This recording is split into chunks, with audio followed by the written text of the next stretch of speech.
Então, dando continuidade agora, vamos conversar sobre as propriedades químicas dos materiais dentários, tá?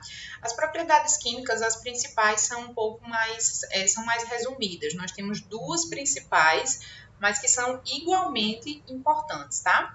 A solubilidade é a capacidade, nós temos a solubilidade e a corrosão, certo? Como duas propriedades químicas importantes. A solubilidade, ela é uma característica que fala sobre a capacidade de dissolução de um material dentário, tá? Então, isso acontece principalmente com os materiais dentários provisórios, tá? Que tem características diferenciadas dos materiais restauradores definitivos, tá? Como o próprio nome diz, são materiais provisórios, ou seja, eles não são feitos, digamos assim, para que fiquem muito tempo na cavidade bucal, para durar muitos meses, tá? Então, se eles não forem adequadamente utilizados, refeitos, dependendo da necessidade, e até trocados, esses materiais, essa restauração provisória, ela vai acabar sofrendo um processo de solubilização mesmo, porque lembre-se que a boca, ela é uma estrutura úmida, né? Nós temos saliva sendo produzida o tempo inteiro na boca, então muitas vezes os materiais eles não são resistentes a tanta umidade, tá?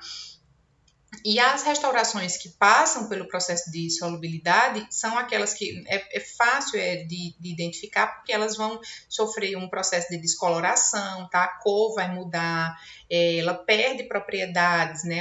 É um material que não garante mais a vedação da cavidade dentária. Nós temos perda de estrutura mesmo, né? Variação volumétrica. Nessa imagem aqui, nós podemos ver que a gente tinha aqui tinha uma restauração que cobria completamente toda essa cavidade, só que ela ficou tanto tempo na boca que ela acabou de fato sendo solubilizada, tá? Tanto a solubilização pode acontecer e o material vai se dissolvendo, como também pode acontecer que o material ele fica mais suscetível a fraturas, por exemplo, tá? Então é um material que pode fraturar com mais facilidade, tá? Então ele vai se degradar com mais facilidade. Então, os materiais muito solúveis, tá? Hoje em dia eles são pouco indicados, inclusive, na odontologia. E aqueles materiais provisórios que têm solubilidade, eles têm um tempo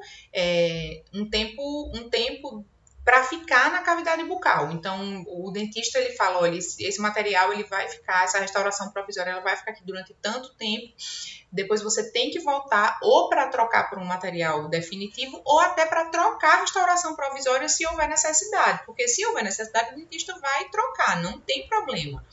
Não tem problema ficar algum tempo a mais com material restaurador provisório, desde que esse material restaurador provisório esteja em boas condições, porque se ele não tiver em boas condições, a restauração em si, ela vai ser, a cavidade em si, todo o preparo que foi feito ali, ele pode acabar sendo prejudicado, certo? E uma outra propriedade é a corrosão. Essa corrosão é um desgaste de uma estrutura metálica, de uma restauração metálica, quando ele está exposto a fatores corrosivos, tá? Como temperatura, umidade, soluções salinas. Aqui, nesse caso de soluções salinas, a gente se refere principalmente a pacientes que sofrem processos de bulimia, né?